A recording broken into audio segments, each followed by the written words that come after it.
नमस्कार, पल्लवीज रेसिपी आणि लाईफस्टाईलमध्ये आपल्या सर्वांचं स्वागत आहे। नुकतीच मी गॅस शेगडी बदलण्याचा विचार केला होता आणि त्यामुळे मी इथे एक नवीन गॅस शेगडी जी आहे ती घेऊन आले आहे। ही 4 बर्नर गॅस शेगडी आहे जी प्रेस्टिज या कंपनीची आहे आणि इथे माझे मिस्टर अनबॉक्सिंग करत आहे आणि तुम्ही पाहू शकता टायसन देखील खूप उत्सुक आहे यामध्ये काय ठेवले ते पाहण्यासाठी। टफन ग्लास मध्ये ही शेगडी आहे, तुम्ही पाहू शकता।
ही शेगडी मी एका लोकल शॉपमधून घेतली आहे।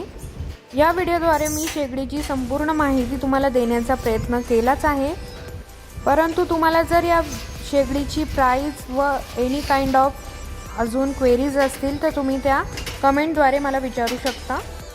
हे पहा, पूर्ण अनबॉक्सिंग झाल्यानंतर मी शेगडीची पूजा देखील केली आहे आणि अशा पद्धतीची ही 4 बर्नर शेगडी आहे जी टफन ग्लासमध्ये येते आणि यावर तुम्ही डिझाईन देखील पाहू शकता।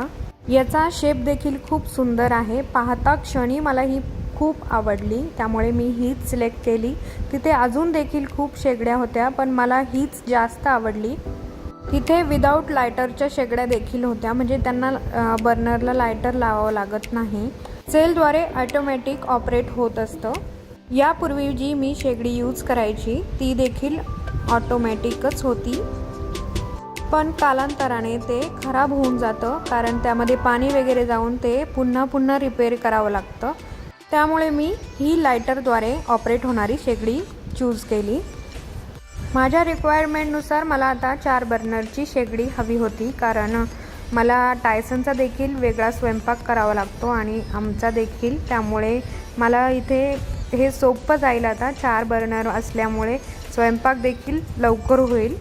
आणि इथे तुम्ही पाहू शकता प्रत्येक बर्नरमध्ये खूप छान असा गॅप आहे, त्यामुळे प्रत्येक भांडं जे आहे आपण ठेवणार आहोत, कधी कढई ठेवली जाते, कधी कुकर, तर ते एकदम व्यवस्थित यावर बसणार आहे।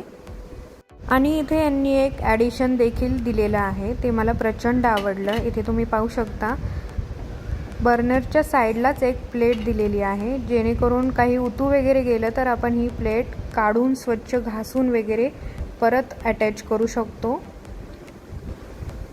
स्टील आहे त्यामुळे आपण रफ टफ यूज करू शकतो, कुठल्याही प्रकारचं कोटिंग वगैरे जाण्याची भीती इथे उरतच नाही। त्यामुळे खरं तर मी ही शेगडी चूज केली आहे, कारण शेगडीला मेंटेन ठेवणं थोडं इझी आहे। तसेच ऑटोमॅटिक शेगड्या पाहिल्या तर त्यांनाही अटॅचमेंट बिलकुलही नाही, त्यांना सगळं कोटिंगचं आहे आणि मग ते मेंटेन ठेवणं फारच कठीण आहे। तसेच याचा बर्नर देखील तुम्ही पाहू शकता, यामध्ये बर्नर देखील वेगवेगळ्या प्रकारचे होते, पण मी आपला साधा सिंपल असा बर्नर चूज केला आहे, जेणेकरून कधीही बर्नर खराब जर झाला तर तो मला रिपेअर करून किंवा दुसरा मागवून घेता येऊ शकतो। अशा पद्धतीने मी सर्व गोष्टींचा विचार करून मगच ही शेगडी घेतली आहे।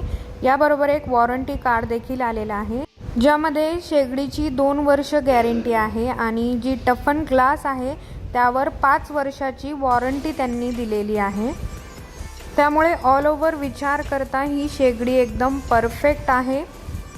त्यामुळे तुम्ही देखील शेगडी बदलण्याचा विचार करत असाल तर ही शेगडी तुमच्यासाठी एकदम परफेक्ट ठरणार आहे, कारण मी या व्हिडिओमध्ये डिटेल इन्फॉर्मेशन तुम्हाला देण्याचा प्रयत्न केलेला आहे। आय होप तुम्हाला हा व्हिडिओ नक्की आवडला असेल।